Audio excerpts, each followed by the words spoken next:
만약에 김일성이 망했다. 야, 그럼 뭐가 됐을까? 그럼 정말 우리도 아프리카처럼 될 수 있겠다. 아프리카는 보면 독립운동가들이 해방된 다음에 30년, 40년씩 독재하거든요. 근데 만약에 김일성 때로 무너졌으면 북진이 완성됐을 것이고, 또 이승만 장기 집권은 파기하게 되죠. 이승만 대통령이 90까지 살았거든요. 92세인가까지 살았어요. 그러니까 이승만 대통령 집권기는 한 20년 더 갔을 것이고, 그 다음 단계는 이제 군인들의 시대가 아니라 원로 정치 시대, 사랑방 정치. 다음엔 자네가 하게. 그럼 이번에 제가 하겠습니다. 뭐 이러면서 굉장한 연성 독재국가? 그러니까 이제 강성 독재국가는 이제 군인에 의한 효율성과 철칙으로 딱딱딱 강요되는 국가라면 그게 아니라, 연성이라는 건 느슨한데 성장을 안 해요. 이 분단이라는 게 어찌됐건 박정희 정권으로 들어와서 승공통일력, 즉 우리가 경제 성장을 통해서 체제로 이겨야 된다는 걸로 전환이 됐고, 그게 굉장히 국민들한테 먹혔거든요. 사실 한국의 경제 발전에 큰 영향을 줬다는 걸 무시할 수는 없기 때문에 그렇긴 한데, 지금 이제 그게 너무 먹혀서 지금 길을 못 찾고 있는 게,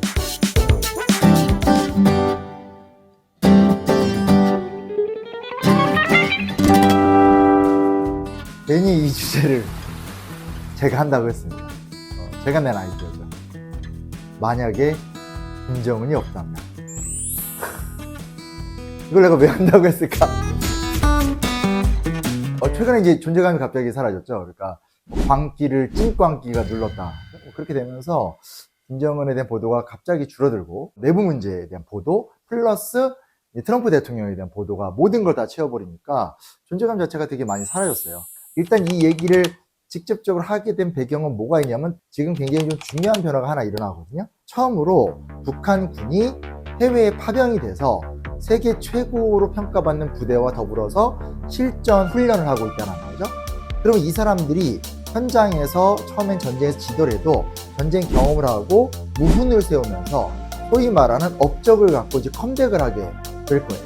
그러면 북한의 입장에선 단기적으로는 러시아와 연대를 통해서 여러 물질적이고 경제적인 이득을 보는 장점도 있고, 군대를 파병해서 군사력을 강화시키는 효과는 있지만, 장기적으로 봤을 때는 그동안 김씨 일가가 독점하고 있었던 정치적인 권위 자체를 훼손시킬 수 있는 집단이 등장할 수 있다는 가능성이 있죠.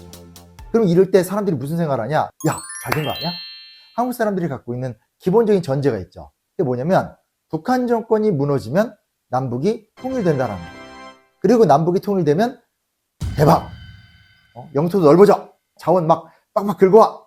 군대도 안 가! 이런 어떤 등식처럼 되게 자연스럽게 생각해요. 그리고 이게 한국의 보수 진영, 그러니까 국민의힘을 중심으로 한 보수 진영은 공개적으로 이야기를 하고 있진 않지만 1990년대 때부터 믿고 있는 신화가 있어요. 그게 뭐냐? 북한 붕괴론이에요. 왜냐하면 1989년에 냉전을 통해서 동구권이 무너졌잖아요. 소련이 무너졌어요. 그걸 보면서 북한도 무너질 수 있었던 걸 김대중 정권이 살렸다는 거예요. 김대중 정권이 소위 말하는 햇볕 정책을 하면서 퍼주기를 했다는 거예요. 이 믿음은 사라지지 않았어요. 근데 여기서 핵무기를 계속 만드니까 그 봉쇄론의 전제 속에서 또 핵무장하자, 지금 이런 이야기까지 나오고 있는 거거든요.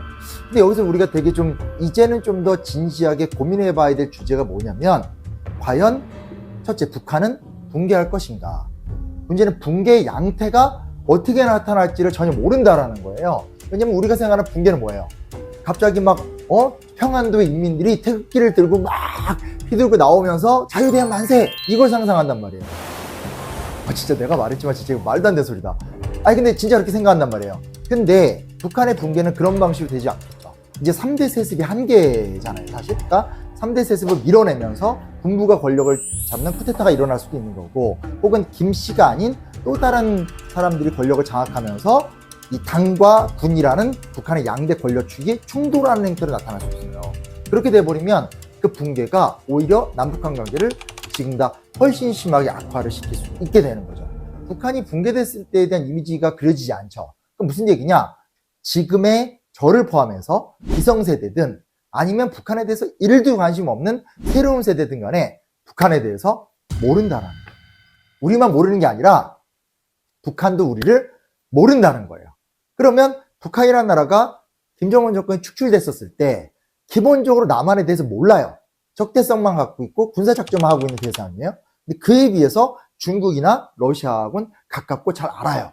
그러면 만약에 김정은 정권이 무너진다면 사실상 우리가 예측할 수 있는 건 남북의 통일이라기보단 정말 조금 과장된 이야기로 얘기한다면 중국의 영토가 확장이 되거나 러시아 영토가 확장이 되거나 적어도 북한이란 땅이 중국이나 러시아의 경제적 혹은 군사적으로 종속되는 형태로 갈 수 있다는 거죠. 그럼 그거는 오히려 주변 열강에 의한 한반도 개입이 강화될 수도 있다는 거죠.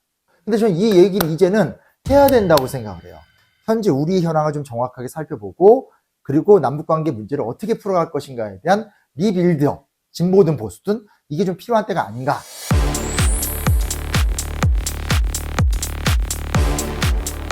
자, 그래도 어찌됐건 북한에 대해서 간단하게 말씀을 드리면 북한은 어찌됐건 김일성 개인 카리스마가 제일 중요합니다. 김일성 중심의 체제가 굉장히 일찍 잡혀요. 한국전쟁기 당시 때 사실은 한국전쟁 본인이 주도했잖아요. 근데 본인이 주도했지만 한국전쟁의 패전의 책임을 과정상 상대 정파에게 다 넘기거든요. 대표적인 게 연안파의 수장이었었던 무정을 숙청한다든지 그리고 박헌영은 아예 이제 미국 간첩이다, 미제 간첩이다 이렇게 몰아가지고 박헌영을 숙청한다든지 50년대 내내 60년대 초반까지 김일성 세력을 제외하고 다 숙청을 시켜요. 그리고 여기서 우리가 제일 놓치고 있는 게 하나 뭐냐면 주체사상의 등장이에요. 근데 이제 주체사상 하면 뭐 이렇게 일단 그 단어를 입에 이렇게 들먹이는 것 자체가 부담스럽잖아요. 주체사상이라는 게 뭐냐면 우리식 사회주의인 거예요. 냉전이 몰락할 때 동유럽이 무너질 때 북한이 왜 안 망했는가는 되게 정확해요. 보세요. 동구권에 있는 헝가리부터 폴란드, 루마니아 이런 나라들은 기본적으로 다 소련군이 주둔을 했고 스탈린의 소위 말하는 공산주의 블록. 근데 아시아는 전혀 다른 게 1차적으로 중국의 공산화 자체도 소련의 지원이 아니라 마오쩌둥과 중국 공산당의 단독 행동으로 얻은 거라고. 그리고 김일성을 포함해서 항일 빨치산 그룹은 소련과도 친했지만 중국과도 엄청난 유대 관계를 갖고 있었어요. 이 소위 말하는 남북 평화론자들이 이제 주장하는 것 중에 하나가 뭐냐면 60, 70년대 때 정말 김일성이 외교를 되게 잘했다. 이걸 칭찬을 많이 해줘요. 그러면서 중소 분쟁 사이에서 우리식 사회주의를 외치면서 주체사상을 꺼내들었고 이 주체사상의 핵심이라는 게 마르크스 레닌주의가 아니라 사회주의라는 보편 이상을 우리 북한식으로 풀어가겠다는 얘기인 거예요. 그러니까 이념적으로 봤었을 때 이미 60, 70년대 때 북한은 사실상 소련과 중국으로부터 독립된 나라인 거죠. 그리고 여기서 하나 되게 중요한 게 뭐냐면 북한은 공산주의 국가지만 유교 국가 같다 이런 말을 되게 많이 해요. 왜냐면 우리 잘 알잖아요. 어버이 수령 동지 그렇게 봉건왕조인 조선을 비판하면서 조선의 유교 문화를 끌고 와서 우리식 사회주의를 만들어서 전 세계에서 유일하게 어버이 수령 동지, 아드님 수령 동지, 손자님 수령 동지를 만들어 버렸다는 거예요. 그래서 이런 기준으로 봤었을 때는 사실상 현재 이 김정은 정권이 무너진다라는 것은 쉽지도 않을 뿐더러 만약에 무너졌었을 때 북한이란 나라의 정체성 자체가 완전히 어그러지게 되는 거고 그거를 남한이 사실상 이거를 극복하고 감당하는 건 쉽지 않다. 이런 요소가 분명히 있다는 걸 좀 기억해 두시고요. 또 하나 우리가 되게 중요하게 볼 수 있는 게 뭐냐면 통상 이야기할 때 김정일은 김일성으로부터 이렇게 쉽게 받은 사람이 아니다. 치열한 경쟁을 뚫고 왔고 아버지들의 관료를 자기의 관료로 만드는 데 있어서 엄청난 노력을 했고 특히 문화선전부 같은 일을 잘 해나가면서 아버지의 우상화를 통해서 자기를 우상화시켰던 이게 옛날에 레닌을 우상화시키면서 스탈린이 자기의 권위를 만들어갔던 거랑 방식이 똑같거든요. 그리고 이제 김정일 시대가 겪었던 가장 컸던 문제는 80년대 90년대 들어왔었던 대기근 사태죠. 김정일 정권이 그래서 그거를 해결하기 위해서 두 트랙을 썼죠. 하나는 이제 소위 말하는 개방을 하겠다. 하나는 흑개발을 하겠다. 즉 개방을 통해서 서방 자본을 끌어들이면서 서방과 친해 보면서 경제를 발전시키겠다는 전략과 하지만 서방을 믿을 수 없잖아요. 그러니까 핵무기를 개발해서 우리의 국가적 주권을 절대적으로 지키겠다라는 투트랙 방식을 쓰는 거죠. 근데 이제 많은 김정은 전문가들이 이야기하는 것은 적당한 수준의 개혁 개방 정책 그리고 핵을 중심으로 한 선군 정치는 그대로 계승이 된 거예요. 근데 여기서 이제 그러면 딜레마가 나타나요. 옛날에 이명박 대통령이 그런 얘기했거든요. 그랜드 바겐. 크게 하자. 북한 핵 싹 포기하면 우리가 엄청난 지원을 통해서 경제 강국으로 만들어주겠다. 한민족이고 하나의 길로 나가겠다. 이런 얘기를 했는데 문제는 여기서 이제 핵심적인 딜레마가 뭐냐면 여러분 같은 포기할 수 있어요? 그게 이제 사실은 굉장히 큰 문제라는 거예요. 어느 나라가 이미 개발된 핵전력을 포기하겠어요? 정말 나라가 망하지 않는 상황이라면 이게 안 되는 거예요. 그래서 기본적으로 개방을 대가로 단계적으로 핵을 좀 포기하는 과정으로 가자라는 플랜을 계속 세워왔는데 실질적으로 지금 좀 잘 안 되고 있는 상황이다. 북이 핵을 포기한다? 포기라는 전제로 남북관계를 개선할 수 있을까? 사실 이 얘기는 굉장히 좀 진지하게 볼 수 있는 거예요. 자, 근데 여기서 이제 중요한 문제가 있습니다. 뭐가 있냐면 우리 입장에선 정말로 너무나 난감한 형태로 북한이 현재 놓여져 있다는 건 너무나 명확하게 알겠다는 거죠. 그리고 설령 북한이 그냥 무너져 버려도 우리한테 득될 게 하나도 없다. 이걸 제가 지금 말씀을 드린 거예요. 그러면 이 난제를 풀기 위해서 우리가 했던 노력이라는 게 있단 말이에요. 그 노력을 크게 이야기할 때 박정희 대통령 때 7.4 남북공동성명, 그리고 노태우 대통령 때 1990년 남북기본합의서, 그리고 2000년 김대중 정권 때 6.15 공동선언, 그리고 그 다음에 노무현 정권 때 14 공동선언 정도를 이야기해요. 그러니까 전반적으로 봤었을 때 갈등도 있었지만 기본적으로 여든 야든 보수든 진보든 적어도 냉전이 무너지는 그 시점 때부터는 어떻게 해서라도 우리는 평화통일이란 명분하에서 북한과 대화하려고 노력했다라는 거예요. 그리고 그것이 꽤 나름대로 성과도 있었다라는 거예요. 제가 오늘 되게 중요한 책 2권을 갖고 왔는데, 진짜 이분들이 같이 보여줄 수 있을까 모르겠는데, 그 중에 하나가 이명박 대통령의 대통령의 시간이라는 책이에요. 자서전이죠. 여기에 보면, 물론 이명박 대통령 때까지는 박정희 대통령 때부터 시작됐었던 남북 관계 개선을 위한 평화 프로세스의 논리가 존재했다라는 거예요. 그게 굉장히 저는 중요한 부분이다를 좀 볼 수 있어요. 예를 들면 여기 보면 전략적 협력 동반자 관계로 라는 말이 나오면서 보면 옆에 이거 후진타오 총리예요. 그러니까 지금 우리는 시진핑밖에 모르지만 덩샤오핑에서 시진핑을 넘으면서 이제 장쩌린이라든지 후진타오가 있었죠. 일본보다 먼저 중국을 공식 방문하다로 나와요.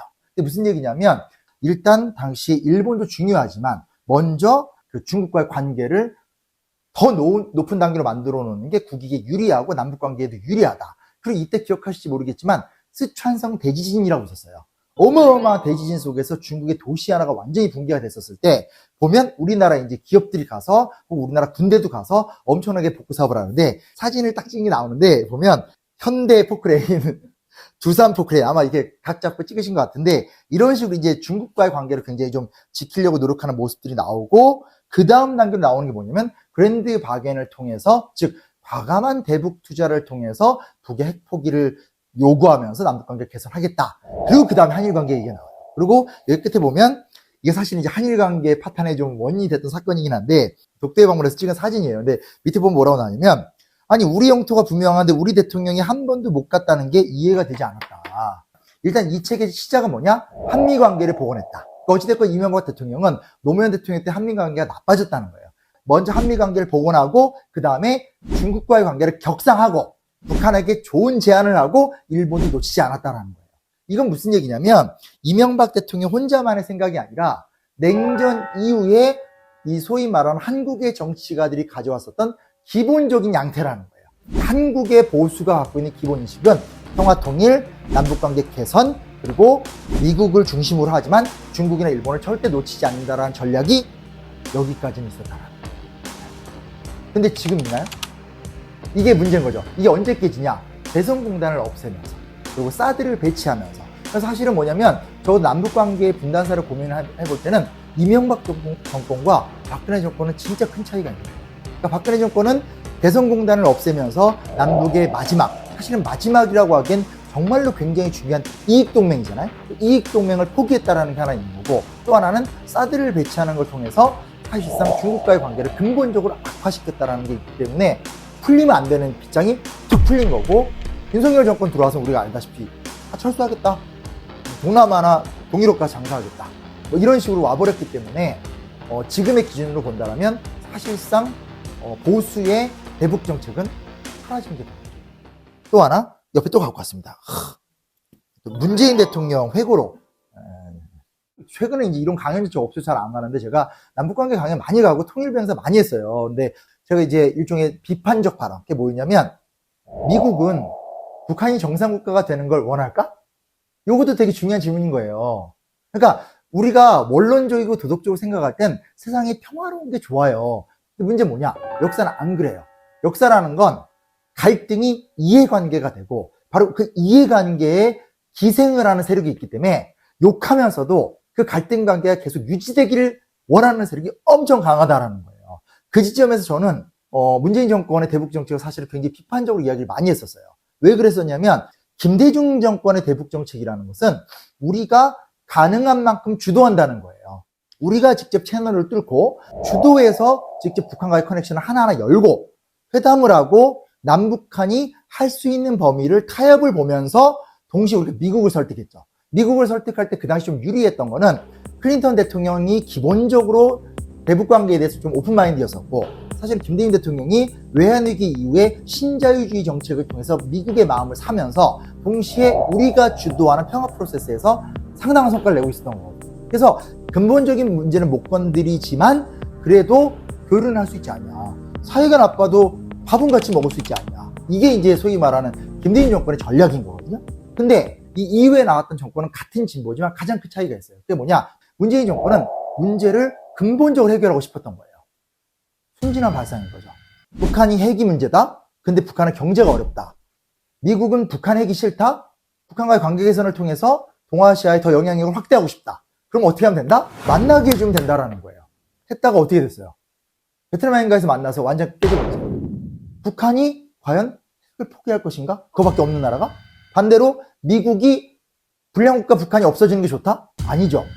중국을 직접 때리기 어려울 땐 북한을 많이 때린단 말이에요. 그게 이제 오바마 정권 때 피봇 전략이라고 해서 중국을 때리기 좀 애매하니까 계속 북한을 때리면서 동아시아의 영향력을 확대했었던 전략이거든요. 근데 여기 보면 문재인 대통령 본인이 얘기를 하세요. 보면 2019년 하노이 북미 정상회담이 노딜이 되기 전까지는 남과 북 모두가 북미 정상회담에 크게 기대를 걸고 있었기 때문에 안보리 제재가 부분적으로라도 해제되면 개성공단 재개나 금강산 관광 재개가 저절로 해결될 것으로 생각했습니다.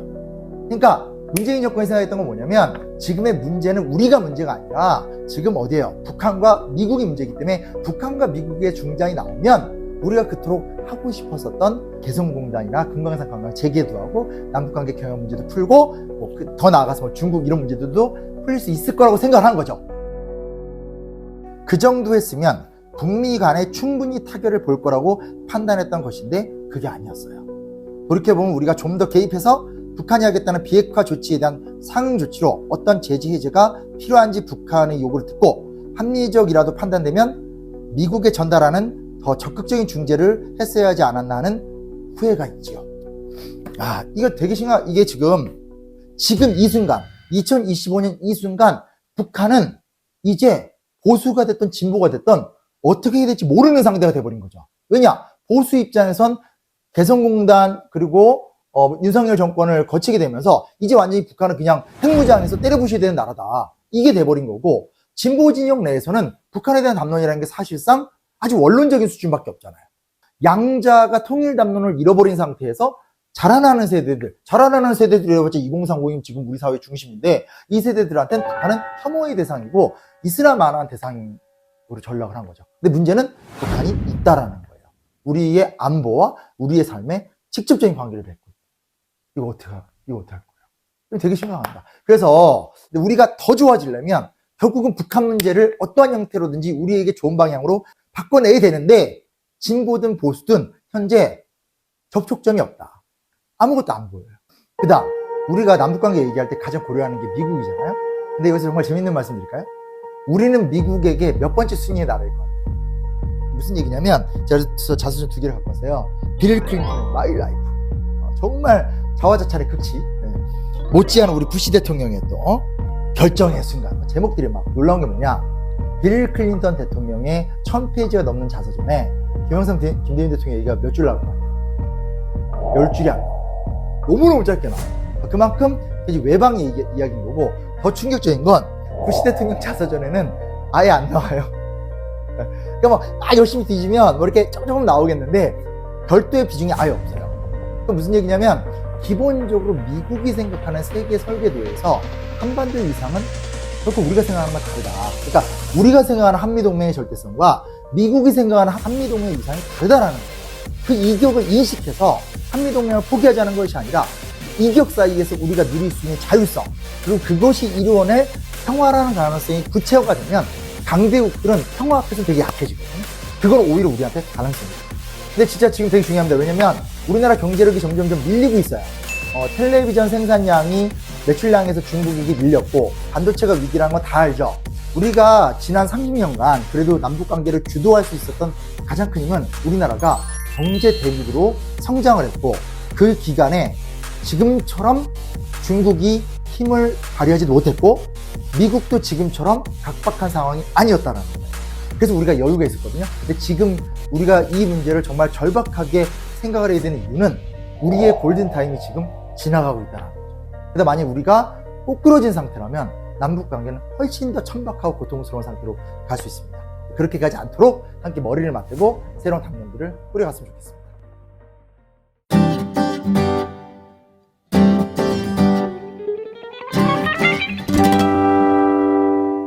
저희 대단한 채널입니다. 계속 미래님들이 함께 해주셔서 감사합니다. 새로운 미래 박희정님, 아리나리님, 그리고 험블비킴님, 오두마 편지님, 백설과 난쟁이님, 수정언니님, 그리고 이충열님, 가까운 미래 온퓨즈님, 자두꼬미 후우님, 희찬킴님, 그리고 오래된 미래 나나님 함께 해주셔서 감사하고요. 좋은 컨텐츠와 의미 있는 활동으로 열심히 보도록 하겠습니다. 감사합니다.